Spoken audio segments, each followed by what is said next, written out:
Good morning to all of you. This is your biology sir from Systematic Biology Bhagalpur. आपका welcome है हमारे YouTube channel पे. आज हम लोग एक नए टॉपिक पे चर्चा करेंगे और इस टॉपिक का नाम है हाथी पाँव रोग, जिसको हम लोग एलिफेंटिएसिस कहेंगे या फिर फाइलेरियासिस कहेंगे. ये दोनों टर्म्स यानी एलिफेंटिएसिस और फाइलेरियासिस.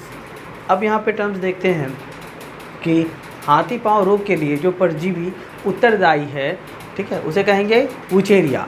वुचेरिया दो टाइप का है, यानी दो टाइप के वुचेरिया के कारण ही हाथी पाँव रोग होता है.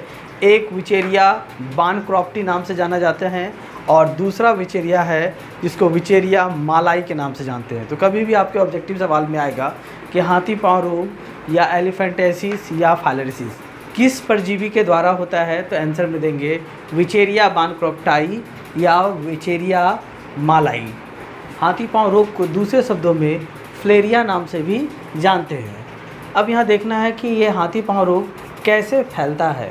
तो हाथी पाँव रोग फैलने के लिए सबसे ज़्यादा रिस्पॉन्सिबल्स है फीमेल क्यूलेक्स मॉस्किटो का, यानी मादा क्यूलेक्स मच्छर.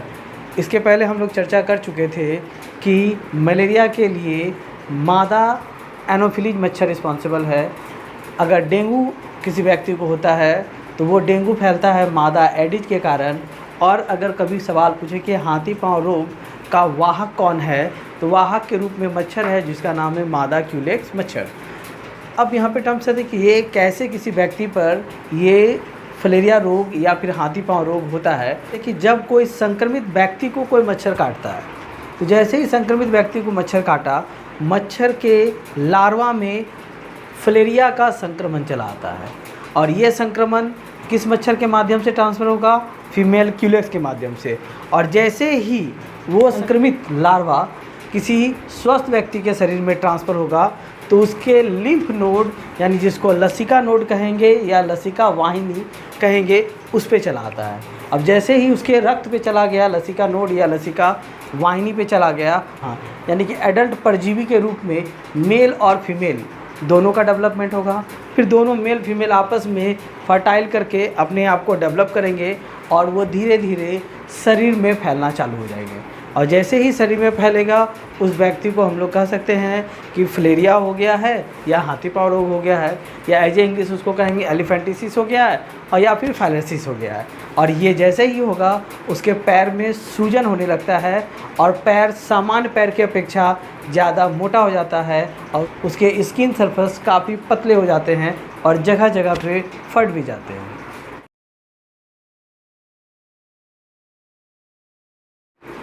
एलिफेंटिसिस यानी फाइलेरियासिस, जिसको हम लोग हाथी पाँव या फ्लेरिया कहेंगे, यह एक संक्रमित रोग है. संक्रमित रोग कहने का मतलब कम्युनिकेबल डिजीज, यानी यहाँ हम लोग देख चुके हैं कि हाथी पाँव रोग यानी कृमि के कारण हुआ या परजीवी के कारण हुआ. तो कौन सा दो परजीवी था? एक था वुचेरिया बानक्रॉफ्टाई हो सकता है या वुचेरिया मालाई हो सकता है. और इसको फैलाने के लिए जो मच्छर रिस्पॉन्सिबल है वो मादा क्यूलेक्स मच्छर है. तो इसमें बताया गया कि ये एक संक्रमित रोग है, यानी मादा क्यूलेक्स के कारण ये फैलते हैं. इसीलिए रोगी का जो पैर होता है वो हाथी के पाँव की तरह हो जाता है, यानी सिंपल पैर नहीं होके, साधारण पाँव नहीं होके, पाँव के आकार में परिवर्तन आ जाता है और वो हाथी पाँव की तरह हो जाते हैं. पाँव की त्वचा, जो स्किन सरफेस है, उसमें झुर्रीदार यानी झुर्री पड़ने लगेंगे और झुर्रीदार होने के साथ साथ जगह जगह पे फट जाते हैं. फट जाने से क्या होता है कि संक्रमित होने की ज़्यादा संभावना है और पैर का आकार बढ़ने के कारण पैर में सूजन हो जाएगा और साथ ही साथ बुखार, यानी उसके कारण बॉडी में फीवर भी आता है. रोकथाम करने के लिए है कि घर के आसपास मच्छरों को नष्ट करना चाहिए, यानी अपने आप को मच्छर से दूर रखना चाहिए. संक्रमित व्यक्ति के लार्वा को लाकर स्वस्थ व्यक्ति में ट्रांसफ़र कर सकता है. दूसरा है कि मच्छरों को मारने के लिए डीडीटी का छिड़काव करना चाहिए. डीडीटी यानी डाइक्लोरो डाइफेनाइल ट्राइक्लोरोइथेन. ये पॉइंट याद रखिएगा, ये हमेशा एग्जामिनेशन व्यू से इम्पॉर्टेंट है. डाइक्लोरो डाइफेनाइल ट्राइक्लोरोइथेन, ये गौर करेंगे. यानी डीडीटी का पूरा नाम कभी भी आएगा तो डाइक्लोरो डाइफेनाइल ट्राइक्लोरोइथेन कहेंगे हम लोग. और साथ ही साथ रोगी को उचित चिकित्सा के साथ एक दवा कॉमन होता है जिसको हम लोग कहते हैं हेट्राजन. यानी ये नामक दवा दिया जाता है, हेट्राजन नामक दवा दिया जाता है, क्योंकि ये हेट्राजन जो है कभी किसी व्यक्ति को सूजन अगर आता है तो उसके लिए प्रयोग किया जाता है। तो हाथी पाँव रोग के इनिशियल स्टेज में हेट्राजन दवा दी जाती है ताकि ये इसके कारण होने वाले बीमारी के संक्रमण से बचा जाए। हमारा नेक्स्ट टॉपिक है दाद, यानी जिसको कहेंगे रिंगवॉर्म। दाद यानी एक प्रकार का सिंपल यानी सामान्य, यानी जिसको हम लोग कहेंगे संक्रामक रोग है, यानी इन्फेक्शियस डिजीज है। इसे या कॉर्पोरिस या डर्मेटोफाइटोसिस भी कहते हैं। याद रखिएगा दोस्तों, यानी दाद को दूसरे शब्दों में टाइनिया कॉर्पोरिस या डर्मेटोफाइटोसिस भी कहते हैं। डर्मेटोफाइटोसिस इसलिए कहते हैं क्योंकि ये डर्मेटोफाइट फंजाई यानी कवक के द्वारा फैलता है। तो कभी भी सवाल आएगा ऑब्जेक्टिव कि दाद यानी रिंगवॉर्म किसके द्वारा फैलता है, तो ऑब्जेक्टिव क्वेश्चंस में टिक लगाएंगे, किसके द्वारा, यानी कवक के द्वारा फैलता है।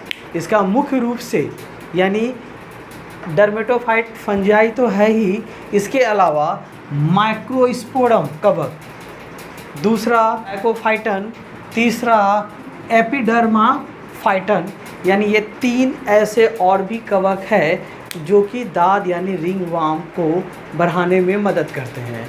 इसके अलावा बताया गया कि ये ज़्यादातर कहाँ कहाँ इफ़ेक्ट होगा, त्वचा यानी स्किन के कांटेक्ट में। अगर कोई संक्रमित व्यक्ति है, अगर उसके स्किन में इन्फेक्शन है और वो बॉडी पार्ट्स अगर हमारे पार्ट से चिपक रहा है तो हम भी दाद के शिकार हो सकते हैं, पहला। दूसरा होता है कि किसी भी चीज़ को छूने या टच करने से अगर कोई इंसान उस पेन या कॉपी या किसी चीज़ को वो टच कर रहा है और वो संक्रमण अगर उस वस्तु पे चला जाता है, उस वस्तु को अगर हम टच करते हैं और उसके बाद अगर हम बॉडी सेल को अगर टच करते हैं तो हो सकता है वो संक्रमण हमारे शरीर में भी आ जाए। दूसरा हो गया। तीसरा होता है छूने संपर्क में रहने से। अब रही बात संपर्क में रहने से, अगर सिंपल हम लोग देखते हैं जो हॉस्टलर लाइफ में ऐसा होता है कि कई दोस्त मिलकर रहते हैं, तो उस दौरान क्या होता है कि कोई भी व्यक्ति किसी के भी बेड में चला जाता है। अगर कोई एक व्यक्ति को दाद या रिंगवॉर्म हुआ है ऐसा कुछ भी और वो इन्फेक्शियस है, तो हो सकता है कि ये जो कवक है वो उसके बेडशीट वगैरह में रहे और कोई व्यक्ति दूसरा दोस्त उसके बेड पे आके बैठ जाता है या लेट जाता है। तो जिस दौरान क्या होता है वो कवक उसके शरीर से अगर चिपक जाएगा तो कहीं ना कहीं वो इन्फेक्शंस के शिकार भी हो जाएंगे। तीसरा नेक्स्ट पॉइंट देखें, अगला पॉइंट है कि रिंगवॉर्म को देखेंगे तो ये कॉमनली दिखेगा एज एक छल्ला के आकार का। कैसा दिखेगा? छल्ला के आकार का। इसके सरफेस में खुरदरा यानी रफ टाइप का सरफेस रहेगा, जिसको हम लोग स्केली भी कह सकते हैं, और ड्राई रहेगा और हल्का हल्का यहाँ पे रेड कलर का ब्लड सेल की तरह दिखेगा, यानी उसके त्वचा में इस टाइप से दिखेगा।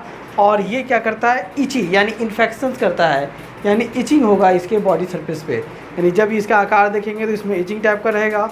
इसको प्रॉपर्ली अगर सुधारना है तो इसके लिए उचित दवा का उपयोग करना होगा। उचित दवा के उपयोग से ये आसानी से सुधर जाता है। ये कॉमन बीमारी है और इसका ज़्यादा हार्मफुल इफ़ेक्ट नहीं है। ये जब जिस जगह पे अगर हो जाता है उस जगह पे अगर हम उचित दवा लगाएंगे इसके अगेंस्ट में, जाके जो फंगस को मार सके, तो धीरे धीरे वहाँ का सरफेस 4 से 5 दिनों तक में फिर से रिकवर हो जाता है और हमें दाद या रिंगवॉर्म से छुटकारा मिल सकता है।